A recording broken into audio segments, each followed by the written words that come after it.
Oh, I heard you're a salsa dancer. You know how to lead? I'm a good follower. Oh. I needed that. And there it is, Aaron. I hope you're paying attention. She doesn't see you as a leader. We could just end the review right there. Hello, everybody. Welcome back to my channel. My name is Queenie. For those who don't know me, reviewing... Child, they should rename the show to Never Should Have Met. Never Should Have Met. This whole show needs a friggin' trigger warning. Either the people have gone through things that are triggering, or they're actively participating in activity that's triggering. It's just, oh my gosh. So last week I wasn't here because I was sick and I didn't want to watch a show that would piss me off. Thank God I chose to skip it because mercy God, all these people, I am concerned. But anyways, we're reviewing episodes 5 and 6, okay? So before I get into it, please make sure to like this video, subscribe and hit the bell, and leave a comment down below. We're going to start off with addressing Brandon and Sienna's departure. They were sent home because there's no more romantic potential between them, so what's the point of you being here? She says that going forward, she's not going to date somebody who she's known solely online. That's your takeaway, Sienna? It's not your anger management or your conflict resolution skills or your communication or the trauma that you're carrying. Nope. Okay, all right, that's fine. So Dymond still thinks that everyone is fake, including her man. So her man is trying to prove that he indeed is not fake. I'm gonna make this clear right now because she feels that I've been faking. I ain't never liked you because I think you're full of. When she came in here and said that everybody had been talking about you, true to the fact. You still talking to I Chris. very specifically said I have no desire to talk to you. You see how she stopped you? Speak up. Don't let her stop you. Aaron, speak up and say your speech. I'm gonna need you to speak down. Not Aaron H. Not Aaron H. pulling a Kendrick Lamar talking about, and you, I hate you. I hate you. If these people really don't give a damn about this girl, why do they keep paying her mind? That's what I would like to know. Why do y'all keep giving her the energy if you claim you don't like her? If you don't like her, then just don't like her. Leave her alone. Let it be. I'm so confused. So their biggest issue is apparently how Chris treats Sandia, but y'all keep barking at Joanna. And I'm just like, how do we get here? I will say, I do appreciate Aaron saying he wanted to have Dymond's back. I feel like in a partnership, you should have your partner's back. Not like this, though. Not like this, okay? And so Dymond, to me, I feel like shouldn't have even inserted herself in the first place. She shouldn't have put her nose in this situation because, quite frankly, it ain't got nothing to do with her. And she's fighting a fight that the person who's supposed to be fighting ain't even trying to fight herself. So now you look like Boo Boo the Fool. You looking at your man thinking he looks like Boo Boo the Fool too because you put your nose into something that your nose didn't need to be in the first place. We could start there. And then you got Aaron. Aaron, I know you be in the comments. I'm so sorry. We're going to read you the filth today. He's talking about, I need to prove that, what did he say? I need to prove that I'm not weak. You prove that by yelling at a woman?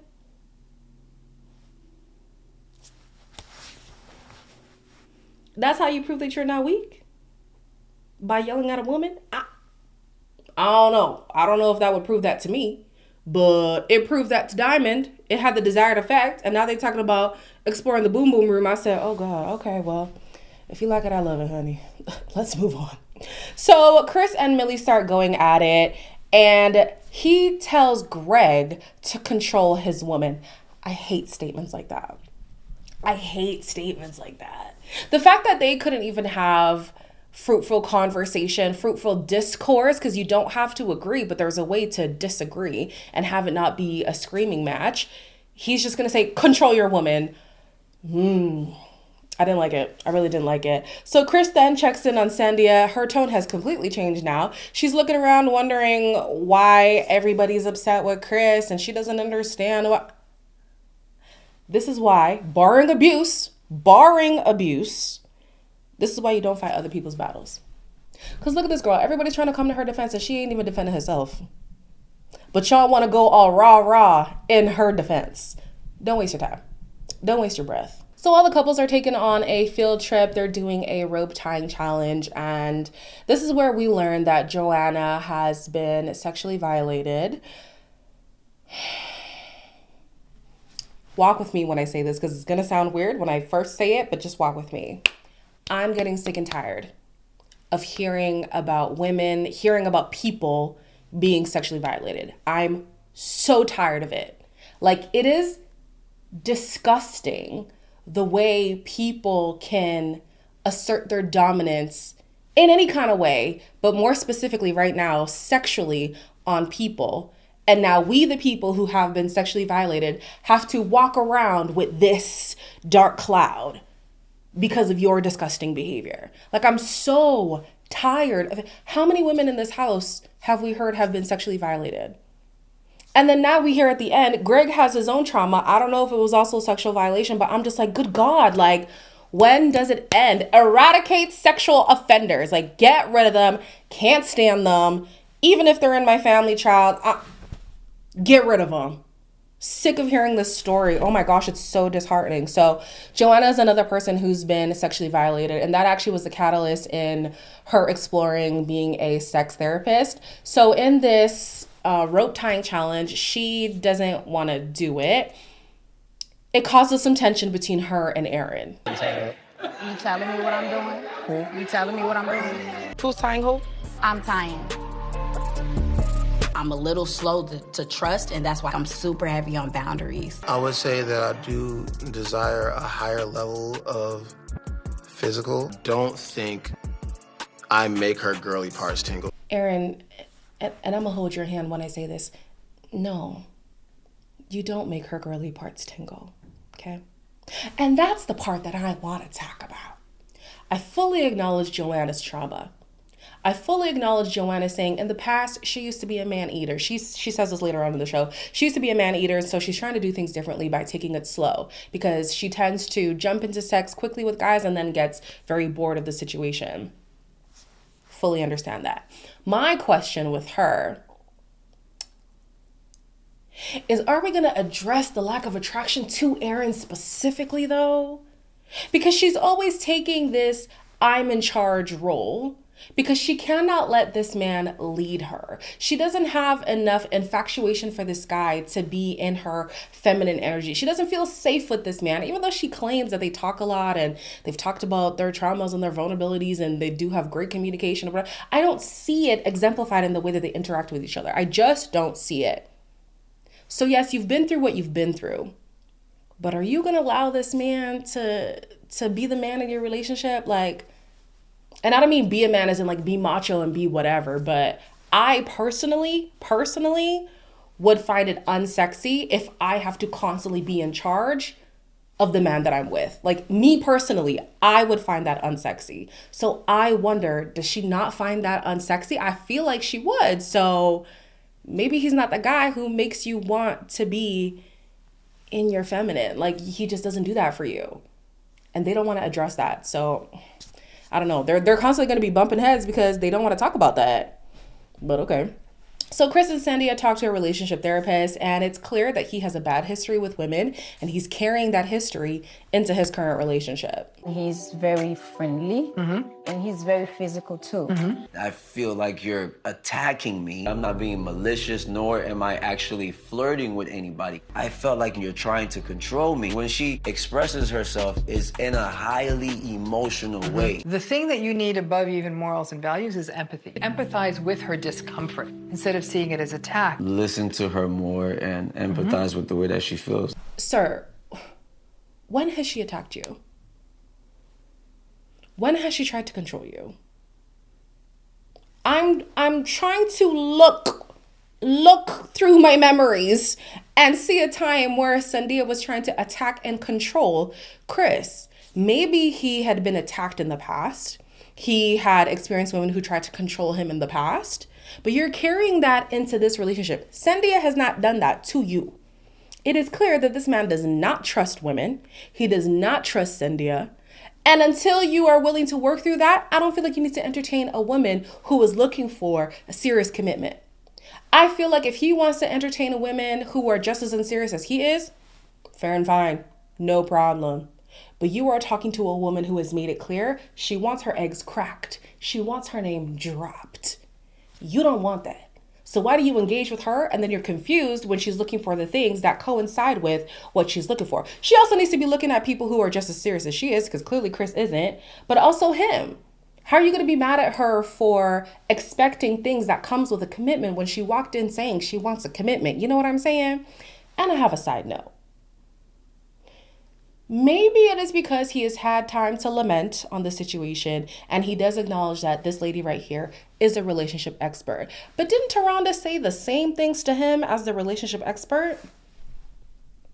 Why was he more receptive to her than he was to anybody else who was saying similar things, and also to Taronda, who was saying similar things? I don't know. If y'all want to read between the lines of what I'm saying, you can read between the lines. I'm just putting it out there. Maybe it's because he acknowledges her as an expert. Maybe that's the reason.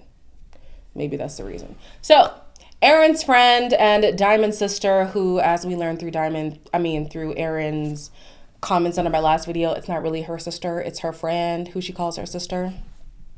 They come to the house and it is immediately fireworks, and not the good kind. It was some stuff that went down on social media, and they haven't let it go. You are worth more than you think you are worth. Wait, what can he bring to the table? A lot. I've never met her, so I want to know what's the attitude for. On social media.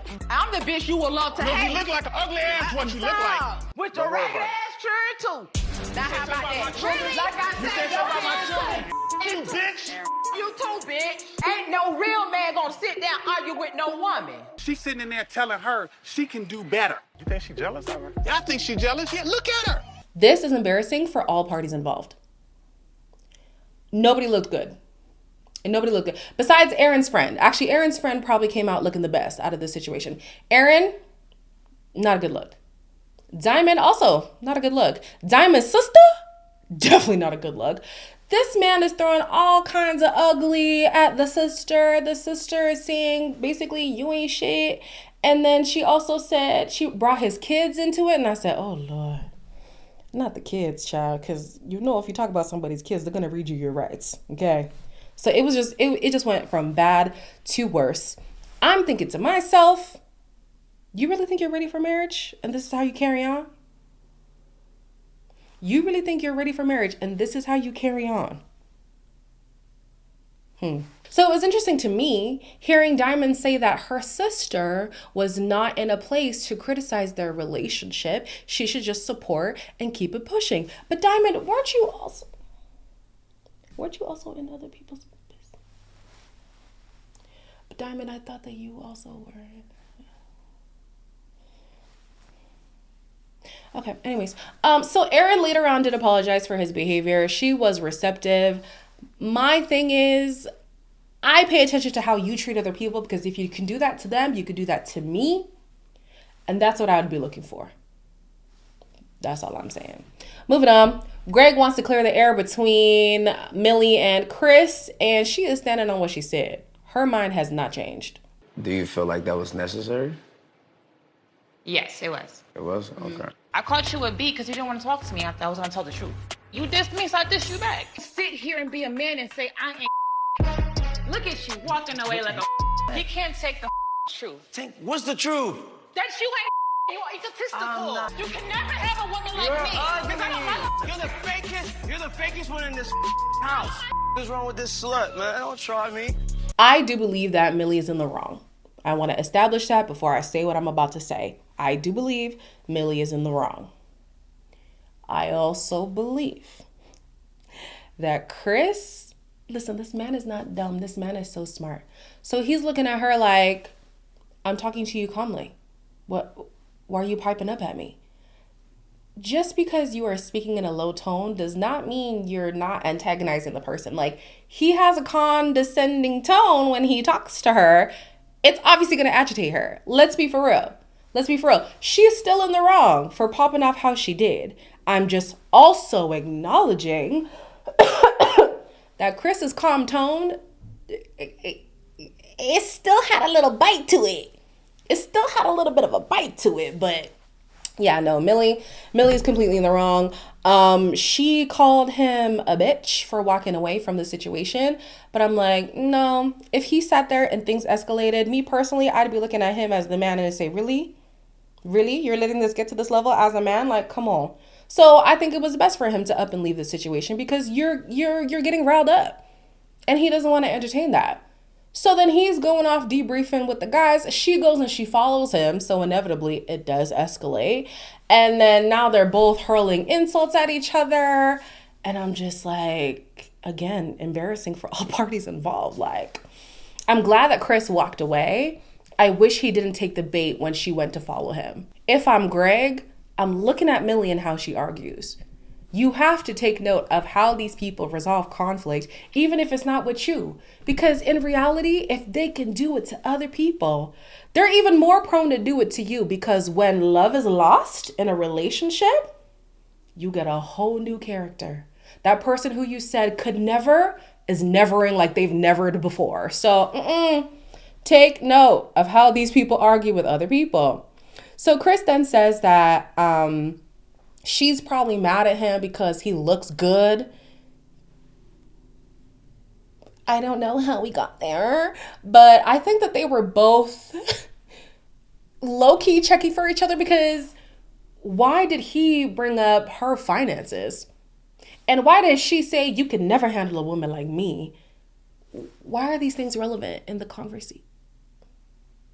Were y'all trying to mac and it didn't work out? Like, what happened? How did we get here? Yeah, there's something deeper to that conversation, but I guess we'll never know. So Aaron J's dad comes to the house and he says, Aaron says that Joanna's career is very intimidating to him because he feels like being with a sex therapist, you have this pressure to perform well. Sir, you ain't got to worry about it. You ain't got to worry about your performance sexually, okay? Don't worry your little heart, all right? Then, I'm sorry, Aaron H, there's a bad 2 episodes for you, my guy. Why was he trying to insert himself between this father-son moment and says, well, I see Aaron as a son. So as a father figure, I need to tell you as his real father how I feel about his girl and the things that you need to take note of. Excuse. Nobody asked you. Nobody asked you. If I have my real life parent in this situation, don't come talk to my parent talking about I'm his pseudo parent. I'm her pseudo parent. Get the... No. This is between me and my parent. Go somewhere, okay? So Joanna, her best friend, is the one who comes and visits. And she talks about loving sex, but obviously hitting a roadblock with Aaron. At the end of the day, I do think that Joanna's career should actually be a blessing. And in a weird way, it's become a curse because now he has this pressure of not being able to perform. She has this notion of like loving sex, but not being able to explore it the way that she wants to. I would think, in theory, that somebody who is a trained sexologist would be able to articulate their likes and dislikes sexually or even intimately in relationships. And the fact that that's not happening is interesting to me. I do acknowledge that even therapists need therapists. So just because she is well versed in teaching people how to explore their sexuality, their sexual desires and stuff, maybe she is unable to express it when it comes to her own life, also factoring in her trauma. But I'm just thinking, girl, like, you would think you'd be better at articulating yourself to this man, but it's just not happening. Millie talks to Gregg about her trauma. I think this was a good initial conversation. She basically says, I don't want you to atone for the sins of someone else. And I loved that. That's real. I don't want to punish you for what someone else has done, okay, to me. I should never been over that house at 10 o'clock at night. I know better. When it comes to me, like, having to protect myself or feeling defensive, like I have to defend myself, I'm going to 10 so quickly because I don't feel secure around y'all mother. Well, I'm right here, man. I'm gonna be strong for you as well. I got out of it alive, you know, and that's what matters. Do I believe that as people in general, but more specifically women, we need to be cognizant of where we're at and what we're doing where we're at? I do. But one thing I will never do is say, it is her fault that she got raped. It is her fault that she got sexually violated. It is her fault that she got taken advantage of. No. It is the fault of the twisted, demented person who chose to do those things. It pained me to see Millie take responsibility for being raped. Girl, that is not your responsibility. That is not on you. That is on the effed up person who did that to you. Oh my God. Oh my gosh, my heart broke for her when she said that. I said, girl, that is not your fault. I understand the acknowledgement that maybe she shouldn't have been in a certain place at a certain time. I understand that. But that person doing what they did to her ain't her fault. And if anybody else has been sexually violated and you take on that responsibility, if you've heard me talk about my own violation, I always say that's not my guilt to carry. I know what people mean when they say, oh my gosh, I'm so sorry that happened to you. They are trying to give you comfort. But me personally, my response is always, that is not my guilt to carry, because it absolutely is not. So anyways, she says that all of that she's experienced has forced her to be hypermasculine. She wants to protect herself. And so she puts on this armor that keeps people out. I hear that.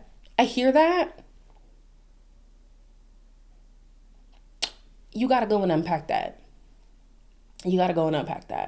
I do believe that some relationships can be healing, but I also don't think it's on the onus is on the person who you're with to heal you. You've got to go do that healing work for yourself. So the men coordinate a plan to sleep in the same room as their ladies, except Aaron J. Aaron J has been sleeping in the same room as Chris and Cynthia. They be trying to get it on. He's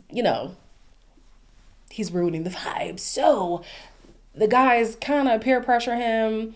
Can I say peer pressure? I don't know. I feel like he's a grown man. At that point, what he decides to do is a choice. Isn't it? I don't know. Maybe not. But anyways, he felt pressured to kind of follow what the guys were doing. So he moves his bed closer to Joanna. Joanna did not like that. And I sided with Joanna. I'm trying to progress our relationship, so. What the for me to feel pressure to do anything now I'm uncomfortable. I usually don't allow pressure to get to me in that kind of way. This makes me uncomfortable because I feel like you're succumbing to the pressure of other people. And you try to kiss me on my forehead. You saw how I reacted. Oh, absolutely. That's not me. It's not me. I think that they absolutely should have had a conversation about the bed situation. The issue that I had with them talking about the bed situation is she is saying, I don't like that you let the guys sway your mind. That could be an issue, definitely. Stand on your own 2 feet. You're a big man. Like, come on. You're a big man. Make your own decisions for yourself. But are we going to talk about the lack of attraction between y'all? Because him moving the bed closer ultimately was because he wants to be closer to you. He wants to explore something deeper with you. You being offended by it could definitely be a part of her trauma. Not diminishing that. I think it also is her lack of attraction to this man.